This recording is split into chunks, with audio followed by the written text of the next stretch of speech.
Well, it's a fine Christmas day, and with the festivities of some of the best tasting gingerbread men, let's take a bite.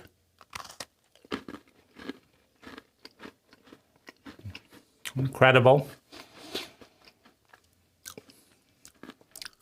Dishes being washed, Christmas carols playing in the background. Let's talk about one of the most intelligent questions that we can ask, right? Thinking, a technology in service of intelligence, measuring the efficiency with which time, money, and natural resources are transformed into sustainable well-being. The first expression of intelligence is focusing on significant areas in life, those areas in life that have the most impact on sustainable well-being and chronic unnecessary suffering, reducing the suffering, increasing the well-being, right? Moving in the direction, the pinnacle of all values, conscious, sustainable fun. And there is nothing, there's no technology, there's no art form that I know of that is more intelligent, that is more significant to sustainable human well-being, to chronic unnecessary suffering, than the area of relationship, the relay of energy with ourselves, the relay of energy with a significant other or others, and the relationship between us and our ecology, between us and our reality. The protocol of relationship is the single most intelligent focus to turn an iterative eye, right? An eye towards iterating. Now, the first step in any relationship is don't, right? If you're new to the area of significant relationships, don't do it. Don't. The cultural statistics, the cultural protocol, and the statistics that they generate are so cruel, so insane, so unconscious, so dumb, that it is an act of hatred to begin a relationship defaulting to the status quo, right? Like, if you really care about someone, and that is a good basis to begin a relationship, the last thing you want to do is engage with them in a way that has an 80% chance of failure. Let's make that 90%. If you begin a relationship using statistical cult or cultural protocols, you have a 90% chance, statistically, right, of severely harming your partner and being severely harmed. Now, this is what gives love a bad name, right? When you don't love yourself enough to bother to iterate the protocols to a point where your odds are at least favorable, right?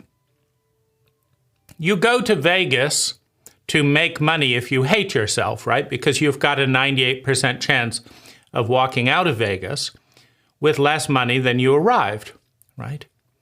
You use typical protocols, you follow cultural norms if you hate yourself, because you have a 90% chance of doing noticeable harm to yourself and the person you claim to love. So the first thing to do is don't do it, right? You've got some serious iterating to do before it's a decent proposition to make, right? You've seen heard the movie Indecent Proposal, right? It's not a decent proposal to suggest that someone explore a relationship in a typical way. It's an indecent proposal. It's like saying, hey, I like you. Do you want to take a bet where there's a 90% chance that you're going to be hurt? No, thank you. Why would you propose something like that? Well, because everyone's doing it, right? Which is the refrain of every cult member in an insane, sociopathic, emotionally illiterate cult, right? That we call whatever, us, right? Being normal. Being normal is cruel, right? It's cruel and unfortunately usual punishment. So don't do it. So what do you have to learn before entering relationship territory? Number one, right? You've got to learn about trauma, PTSD, and the compulsive behavior that is a byproduct of all unresolved trauma and PTSD, number one. Number two, you've got to learn about the invisible ghost script that's going on in your mind and your partner's mind that's never spoken, but is used to trap and starve countless people on the desert between possibility and reality, right? You've got a ghost script that says, the person, if they really loved me, if it was really a good person, they would do this, then they would do that. They wouldn't do this, they wouldn't do that, then they would do this. For these reasons, they wouldn't do that, they wouldn't do this, right? And that crosses through the marshland of the unknown. But you don't have the decency to even give your person a map. It's like saying, hey, come over for dinner, right? They arrive, there's a swamp, right? And there is a secret path. There is a secret path across. But you don't tell your partner what it is. Now, they have a secret path at the same time, right? They're not going to tell you what it is. They're going to carefully, no, they didn't do that. Oh, they did that, right? And then your history, right? All your well-intentions, etc. Your history, because you didn't jump from that tuft of grass to this one. You jumped to the other tuft of grass. It looked good, but it sank, right? Right? Now you're all covered in mud, right? And they're superior, right? See? You're not worthy, right? It's so you don't know about that ghost map, and you don't know, you've never written your own down. You haven't given your partner a copy. They haven't written theirs down. And most people committed to normalcy will not give you a copy of what it is, right? You need to know that exists. You need to know about love languages. You need to know that you can give thousands of units of love in a particular way that does not register as love for the other person. It's like going to a store and giving millions of dollars of lira to the shopkeeper, and they say, I don't want this, and get it out of here. Right, so you need to learn the currency of love for your partner. Books like The 5 Love Languages help you understand the currency your partner is dealing with, and they need to know the currency you're dealing with. Right? You also need a few skills, right? You need to know boundaries. You need to know about requests, right? You need to know about negotiations. You need to know about win-win or no deal, right? Boundaries, requests, negotiations, renegotiations, right? You need to learn about saying yes. You need to learn about saying no. You need to learn the art of high-value invitations. Hey, you want to get together and see what happens? Well, now you're playing the average, the statistical pool. What happens in that scenario is mediocre at best, is dismal, is as a norm.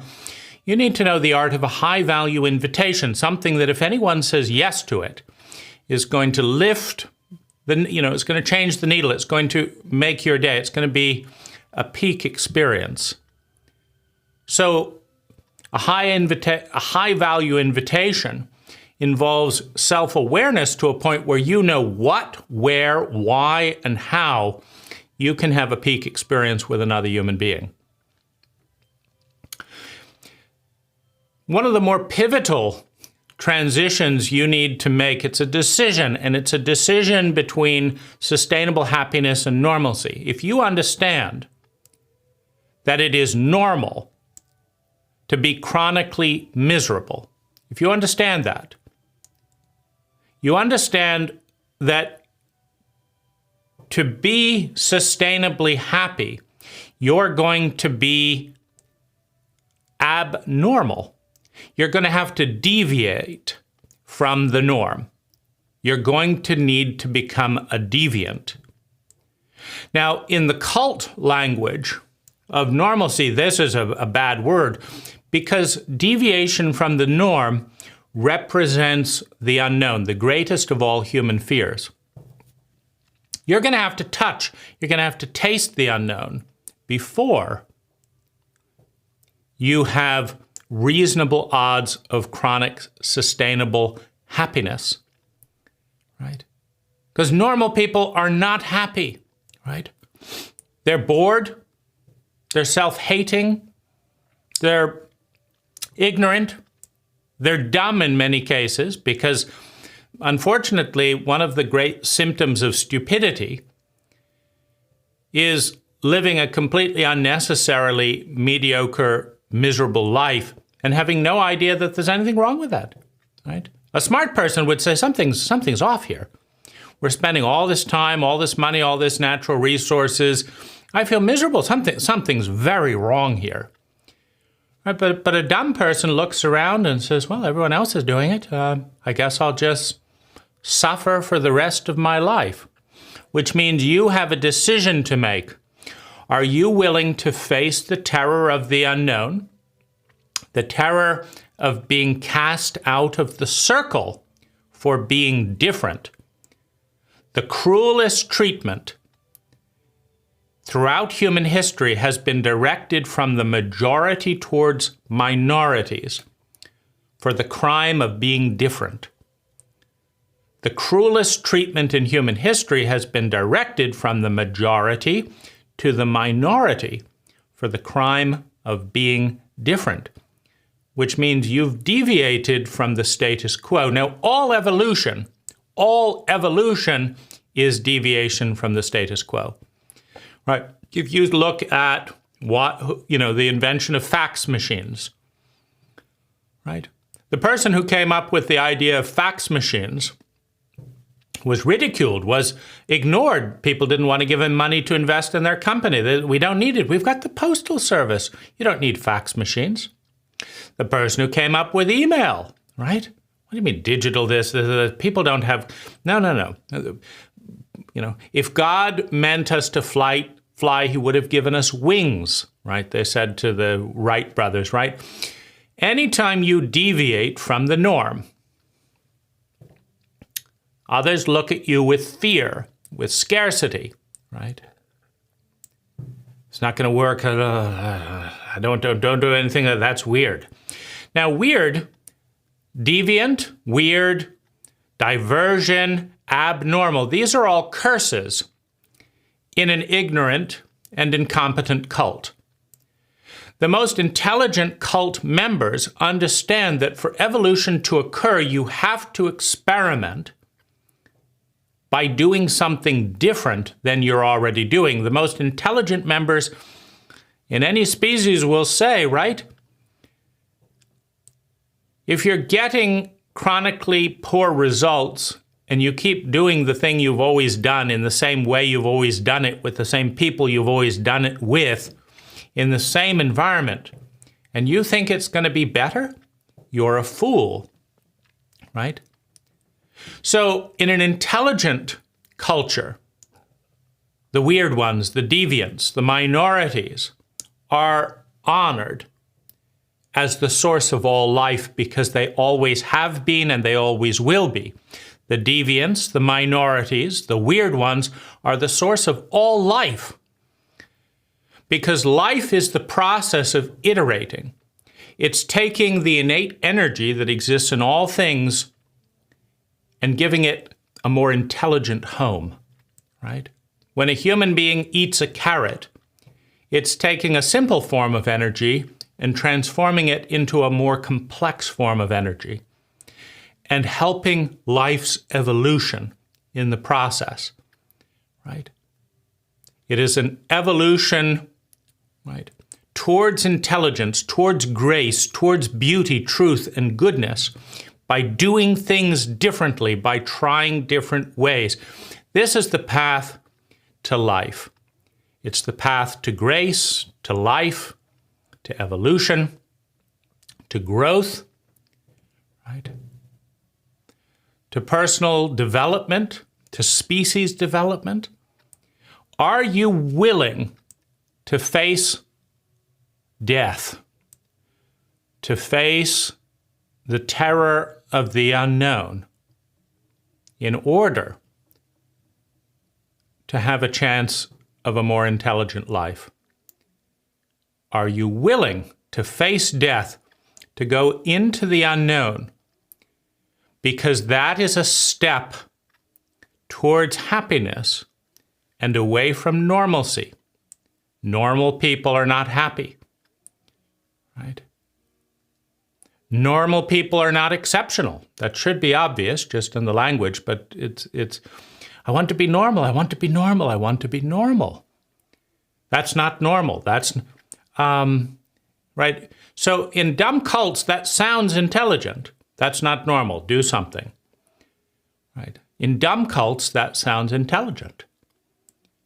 In intelligent cults, you're not even interested in anything that's normal. If it's normal, it's a waste of iterative time, right? If it's normal, it's out of date. If it's normal, it's old news. If it's normal, it's low intelligence. Because technology is always evolving, so there's always a better way. You need to decide if you're willing to choose happiness over normalcy.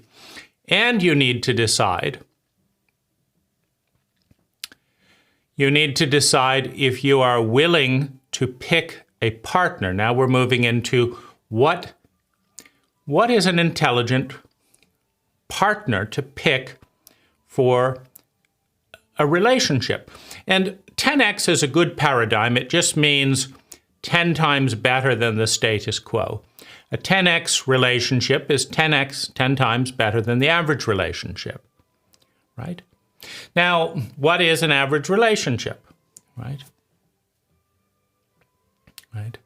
Two people get together, they don't understand each other, they don't really know each other's intentions, they bump into each other, and 90% of the time that doesn't even get off the ground. That's how inept the protocol is.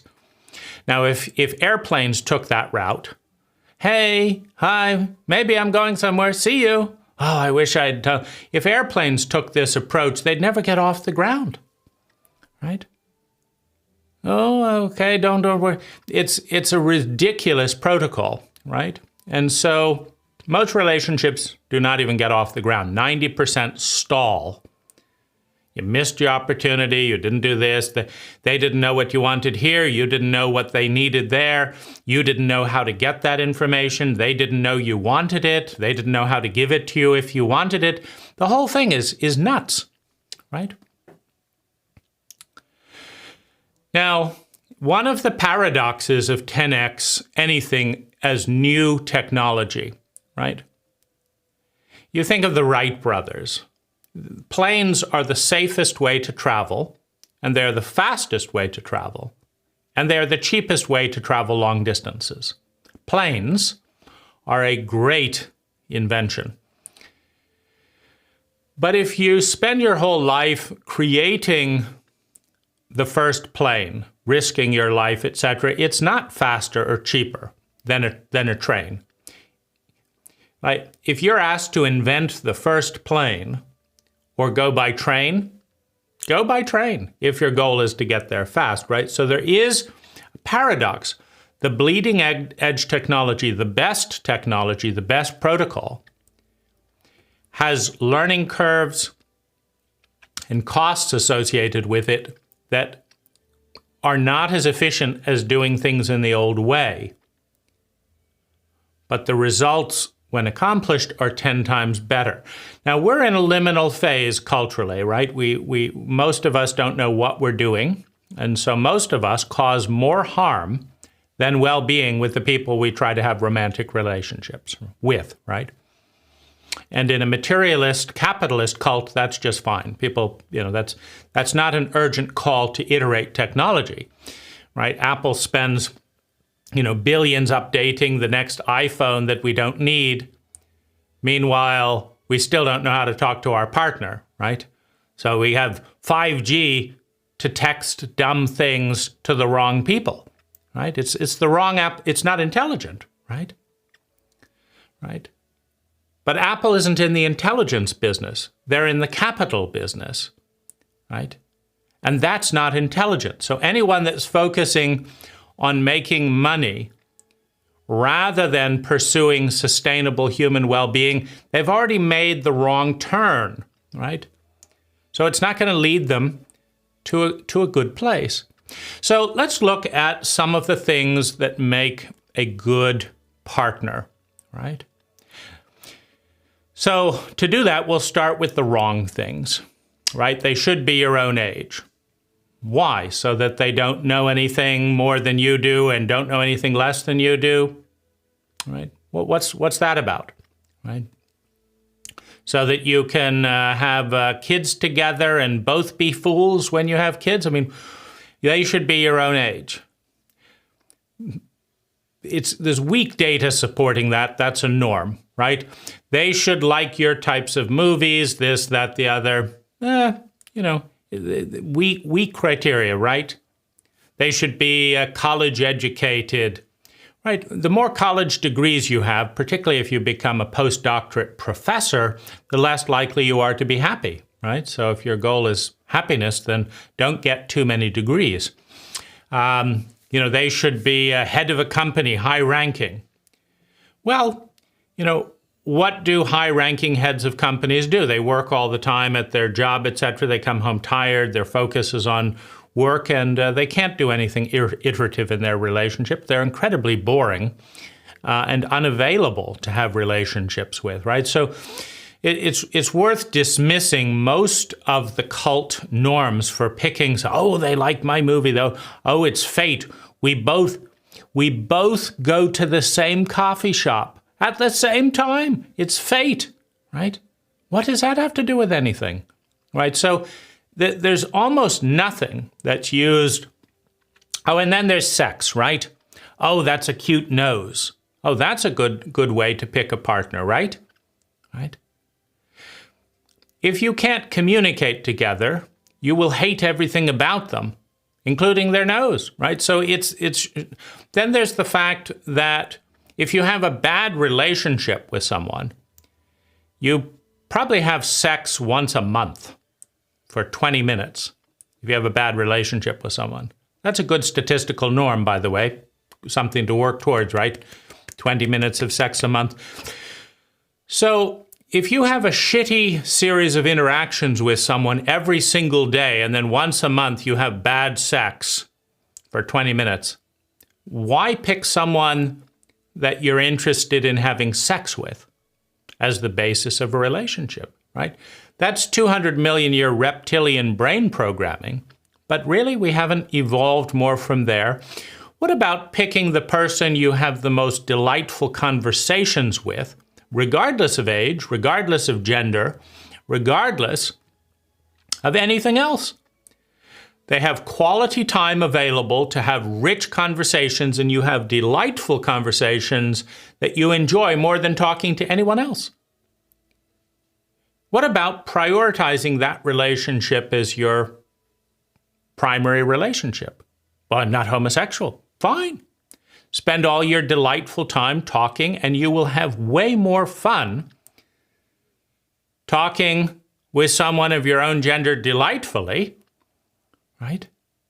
Then you will getting lost and feeling lonely with someone of the right gender. You don't have to have sex with them, right? Well, I'd like a warm hug. Well, then hug them, right? I'd like to hold hands and be close. Do some nice gestures. But that's not the way the cult works.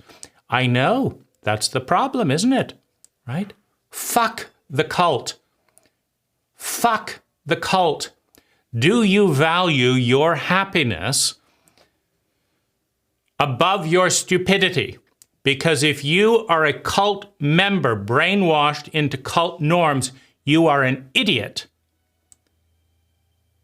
A cruel, sadistic idiot who is jeopardizing your happiness and the happiness of everyone around you. And if that's fine with you, go fuck yourself, right? You're not going to have a great life, right? Forget about it. Be normal. If you give a damn about life, about God got us all that is, about beauty, truth, and goodness, if you care enough to follow the data, welcome to the minority. Welcome to the 1%. The only 1% that matter in evolutionary terms, the ones doing it differently for good reasons, who are intelligent enough to give a damn. Welcome to life. Right? And if you're not sure you want a part of that, right? Go join the herd. Right? They've been miserable for thousands of years. They've caused endless destruction ecologically, to each other, to other for thousands of years. The herd, right, has taken time, money, and natural resources and produced chronic, unnecessary suffering in the most cruel and bizarre ways. Go fuck yourself, because that's what you do when you join the herd, right? And that cute little person that wants to stay in the majority, right? They're toast. They're not going to be cute by the time they've been ground into dust, right? By the statistics of this cult. They're not going to be cute very long, right? Because it's self-hatred to do things the way they've always been done when you have an opportunity to do them better. Right, so the first thing to look at is, I remember there was a moment with my wife in the airport. She's Filipina. And I gave her a hug in the airport, and she said, no, everyone's watching, everyone's looking. And I thought, this is not going well, right? I've got an idiot on my hands who's worried about strangers' thoughts about us rather than our relationship. I'm dealing with a moron. It's nothing personal, right? That's the way the cult breeds people. So I said, look, I don't give a shit about what anyone else is thinking. The only thing I'm focused on is that when we hug, which is necessary to calm bodies in a stressful situation, we come closer together. When you push me away because you care more about that stranger who's never going to see you in your life than you care about me, I'm disgusted with your priorities. That's a deal breaker. So you decide, do you want to give up obsessing about what other people think and build our relationship? Or do you want to be a slave to the stupidity of other people? Who knows what they're thinking? They're probably not thinking anything. But let's just say that this whole airport was filled with idiots who thought that hugging in public was a terrible faux pas, right? Go marry them if that's where your loyalty lies. I'm not investing in this relationship unless your loyalty is to what's good for us. Now, I said it more gently because I didn't want to push her. I wanted to watch what she did. Happiness, normalcy. Happiness, normalcy. What's she going to choose? Well, she gave up the public, a smart choice. She chose the relationship. And that was a pivotal moment. Meaning, if she'd hung on to, I'm worried about what other strangers who I'm never going to see again in my life think about me more than you and us, that's a deal breaker, right? So you want to pick someone. Now, how do you pick that? Well, the tests for these, and I do think it's worthwhile. If you're an intelligent person, your tests will be innate. Meaning you just have to watch. You do things that are smart, good for everyone, but not normal. And then you watch how your possible partner reacts. Now, if their primary concern is that it's not normal, they just don't have the thought capacity to iterate, right? And so it's tough. It's tough growing with a fool who can't think. And many, many, many people, probably 60% of the global population, is disqualified by this one test. Right? They can't think anything other than that this is not the way things are done. But by who? By all these fools out here doing them. We can't do it differently, right? Right? Okay, so 60% of the world's population just out. They're fools. Right? And they don't know they're fools, so they have no hope. Right? They will live boring, mediocre lives according to the statistics. 70% loneliness, 20% depression, 50% divorce, 70% infidelity. Right? Right? Passive aggressive this, that they will live that, and that's fine. Right? Until things get hellish enough, until things get crazy enough, most people do not want to wake up from the herd. So that's fine. So 60% is just off the charts there. Now, the second thing to look for is effort.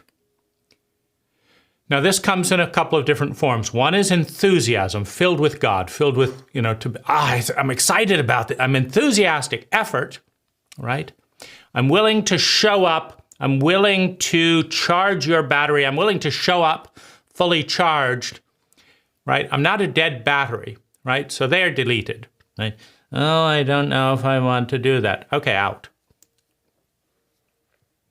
Oh, I don't know if I want to meet someone new. Out, right? Dead batteries drain you when you connect. You don't have to connect with a dead battery. They can all be dead. They can all be miserable, bored, and dead and not have any impact on you as long as you don't connect, right? So what's the filter around that? Well, the filter I look for is two things, enthusiasm and meeting me. Now, meeting me means that someone's putting the same amount of energy into the interaction as I do. So what does that mean, right? Well, if I write 3 paragraphs, 90% of people will respond not at all or with a sentence or two.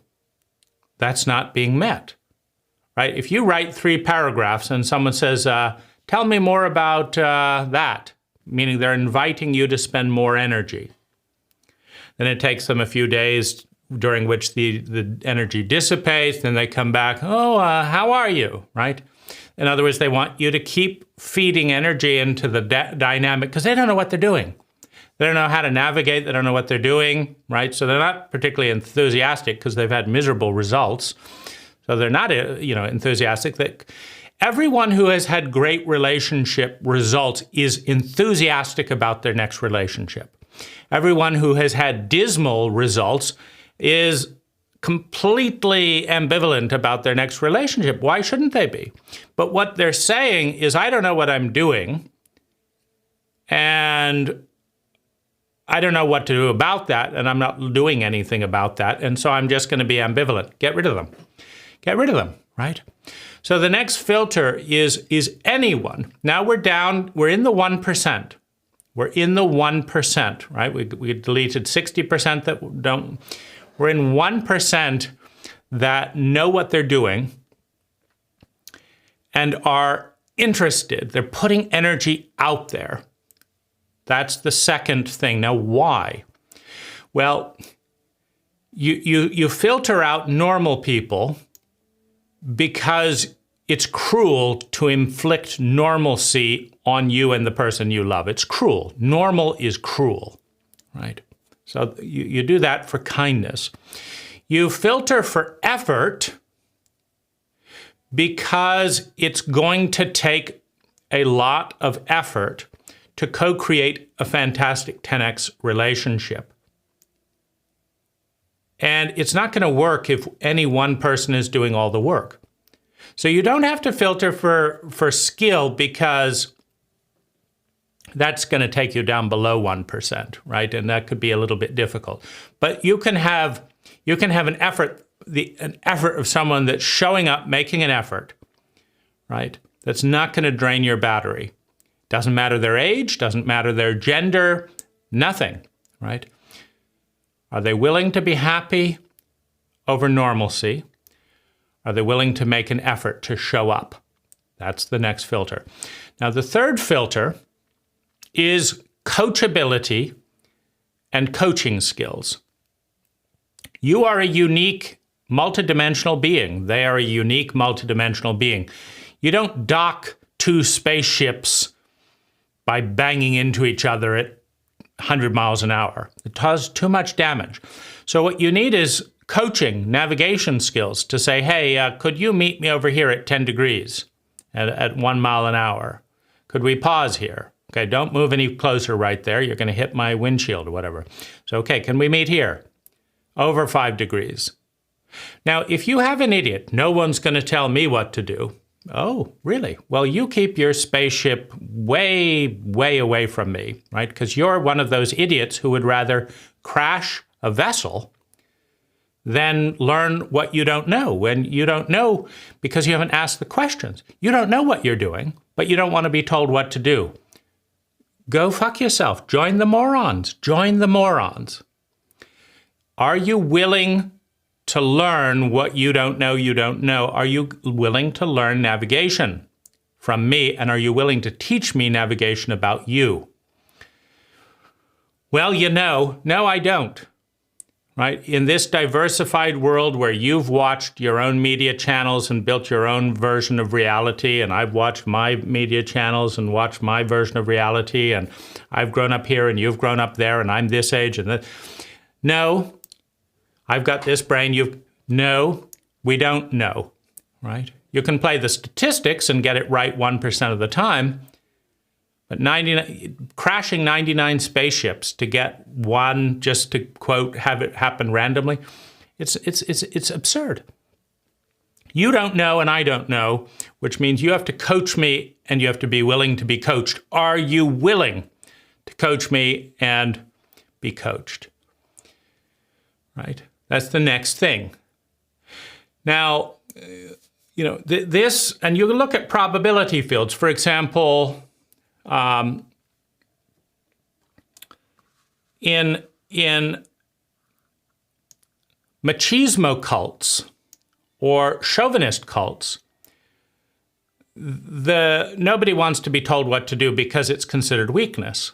No one's going to tell me what to do, says the American archetype, right? But you're dumb, right? The American archetype is dumb, right? Because it would be so much easier if someone actually bothered to tell us what to do and then coached us and said, no, you're off there, right? Imagine like you're a man, you like someone, and a woman says, well, here's how you can win with me. First, I want to see 2 or 3 things like this. And the way that I'd like to see that is I'd like to be in this kind of a setting and this kind of setting and this kind of setting. And I'd just like to kind of watch you. And I'd like to notice how my body relaxes with you or doesn't. Now, if my body relaxes and it's not particularly personal, I'll tell you, right? And then I want you to show that you're going to put some energy into this. So by doing something significant along these lines, that's the next thing. And then I'd like you to touch me like this is the right texture and intensity. I'd like you to, warmly and lightly, right, without anything going. I'd like you to just kind of touch my face every now and again, or, hold my shoulder. I'd like you to hold my hand, not too hard, like that. I'd like you to do that, right? Now I'm feeling great. I'm feeling great. I don't want you to lie to me, right? Or I do. I want you to lie to me. When I ask you this, this, and this, lie.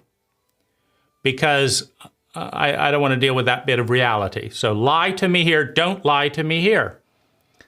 That's what I want. Right? It's so simple. Right? Imagine how easy that is. If you have a brain, right, this is wonderful, rather than the endless guesswork and being dismissed for not following the job description that you never got in the first place, right? So coachability, being coached, it increases your odds 5x, basically, if you've got a coachable and coached person, someone who will coach you and be coached. So that's a huge thing that I look for. I also look for empathy, kindness, and sensitivity. I'm not even interested if that isn't registering in the presence. Empathy, kindness, and sensitivity. Right? That doesn't trump the other things. I'm not going to engage with a kind, sensitive, empathic moron who's going to be cruel rather than do it differently in a way that works. But I'm not attracted without that. So what does that look like? Right? Stillness, presence, interest in others, responsiveness.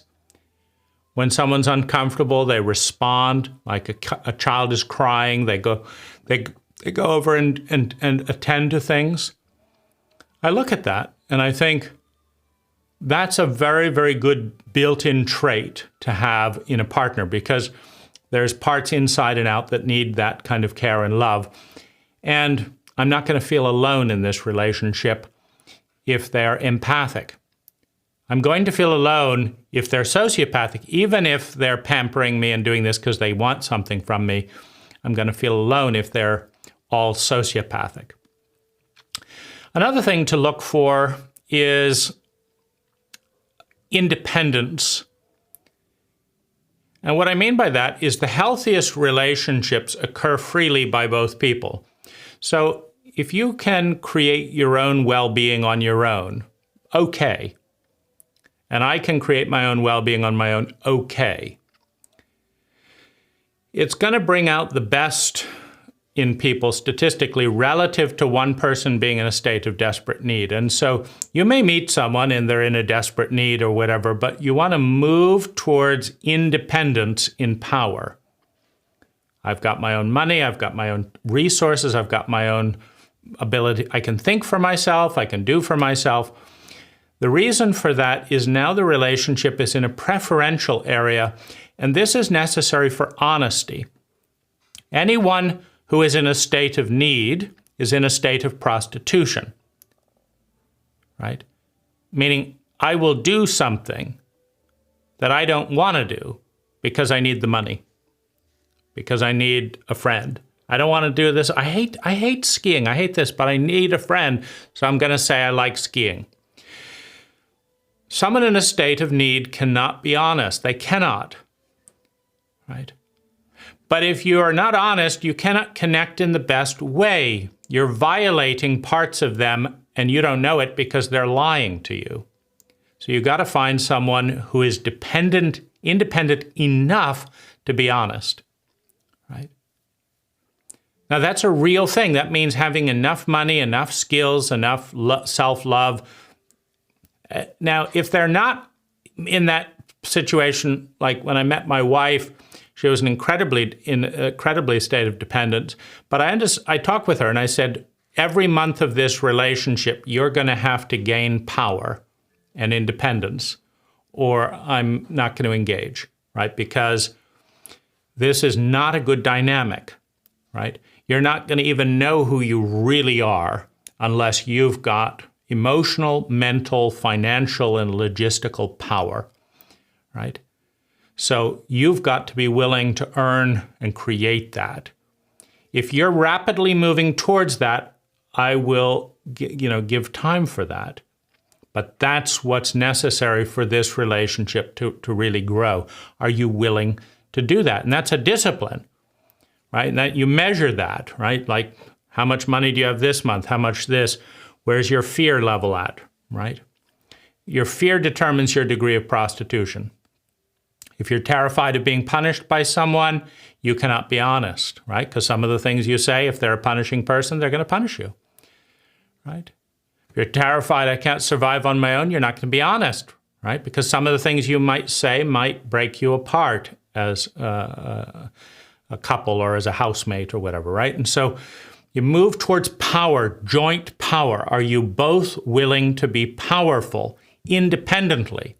Well, then you can share that power as much as you want, and it's great fun. But you won't lie to one another. You won't lie Like, if I need sex, I need sex. And you would never have sex with me if you knew I was married or if you knew this and that. Well, if I need, well, I'm going to lie.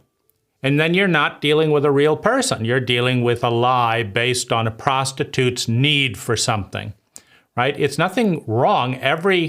The species has moved through prostitution, and every child is a prostitute to their parents. Every worker that doesn't like their job is a prostitute to their boss. They're doing stuff they don't want to do for money because they need the job.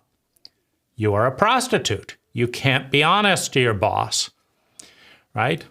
So that's a very, very critical point, and it's a big skill set, right? And, maybe 5% of the global population, 1% to 5%, we're really dealing with a 1%, demographic originally, which means that you're also going to have to spend, and they're going to have to spend, more effort to find that 1%, right? So that's being willing to spend more effort in selection is an important willingness in relationship territory. So are they willing to do that, right? Or do they just feel entitled, right? So another thing that that I look for is comfort with transparency, right? Because if someone means you well, and I want the best for each of my partners, I want the best for my partners. If someone means me well, and if I mean them well, the more I see about them, the more I cannot bump into that shred. Imagine going into someone's house and garden, and it's night, and they won't tell you anything, and they won't turn on the lights. Well, you're going to bump into this vase and damage it, but you have no idea because you couldn't see, right? You're going to step on this plant. What's this thing here? You're going to cause all kinds of violations because you don't know what's going on, and they won't tell you. After you've done enough damage, they'll get rid of you, right? But if someone turns on the light and says, that's my grandmother's rose, it looks ugly, but it's my memory of my grandmother. Do not pull that rose out of the garden. This is my cat, right? It helped me through trauma. So it's a really special symbol. If you treat my cat poorly, I'm not going to feel safe with you. This is my this is my morning ritual. If I don't do this, my day doesn't go well, so be quiet during my morning ritual. This is this. If you know the lay of the land and you have a kind heart and you're intelligent, you will respect all those things. Or you will say, you know what? Thank you so much for showing me the lay of the land. I don't know how to live in this, and I don't want to live in this. So you've been very kind, thank you. And my kindest thing to you is to step out of this land. Because I don't want to step on your rose, but I would. I don't want to interrupt your meditation routine, but I like shouting and singing and dancing in the morning, and sounds like that would be disruptive. And I think it's best to disengage. Or why don't we put it to a public place? Like, I'm not going to come to your house with all these things because that wouldn't be respectful. Let's meet in a public space where you don't have all those things. And we can get to know each other there, right? And similarly, if I tell someone, don't do this because it hurts me here, and then they do it, it's a win-win, right? Because it tells me they can't respect the boundary, right? But if I didn't even tell them it was there, how can I hold anyone responsible but me? So these are important aspects, transparency in a relationship.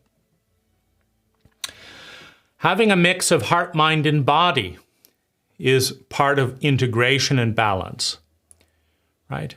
Doesn't matter about gender, right? Hugs, running together, dancing together, holding hands, right? If you're talking and have a flat face and not talking, like, I don't want to engage in abstract ideas with someone I don't care about. I don't want to care deeply about someone I don't understand. I don't want to just text and not be in person. I want a symmetry of heart, mind, and body. I want in-person time. I want quality time. That's the next thing. I look for someone that will spend 4 hours a week together if they want to be an intimate friend and at least 10 hours a week if they want to be a lover in an open relationship, and at least 20 hours a week if they want to be in a monogamous relationship. Because given how ignorant the majority of people are going to be when they arrive, it's going to take more time to learn to have a great relationship, right? Now, if our culture trained people in the art of competent relating, it would take much less time to learn all those things and still have fun, right? But since our culture produces person after person with massive blind spots and low skills, it takes a minimum amount of time just to figure out what's going on, let alone have some fun, right? So 4 hours a week is the minimum amount of time commitment that I'm interested in. And that's a very big filter, and it will knock people out in two ways. One, if they're uncertain or afraid of the unknown, that they're gonna be afraid of the commitment. Well, knock them out, right? Because there isn't the stamina there. The second thing is, if they want to spread themselves way too thin and do a mediocre job with lots of people rather than really grow and learn with a few people, if they don't have the understanding that quality is more important than quantity, right? They want to eat lots of junk food rather than one rich, potent, nourishing meal. Right? They're not intelligent enough to want to make that effort and put that effort in. And so that's an important filter, the priority of quality time, right? Who's willing to show up, make that commitment, right? And then the final thing is the meta conversation. Can you design a microculture together? Based on what you've told me here and based on what I'm saying here, we should interact in this way and not in this way. That is a conscious microculture. And a conscious microculture is one of the few things that can easily be 10 times better than a traditional relationship. So are they open and interested in navigating and creating a conscious microculture with a clear container of expectations, a container of commitments, of agreements, of boundaries? We don't cross this boundary together. That's a conscious container, right? That's a conscious container that creates safety, that creates nourishment. And in that container, much like soil, a healthy plant can grow. The last thing to look for is joy in the presence. Joy in the presence. It's ineffable, it's priceless, right? But if you can do all that with someone that you just feel a sense of presence and peace and well-being, right? You just enjoy, right, beauty, truth, and goodness as you're in their presence, right? That's the icing on the cake. Now, that can transcend a lot of the other things. But why not have it all? Why not have it all?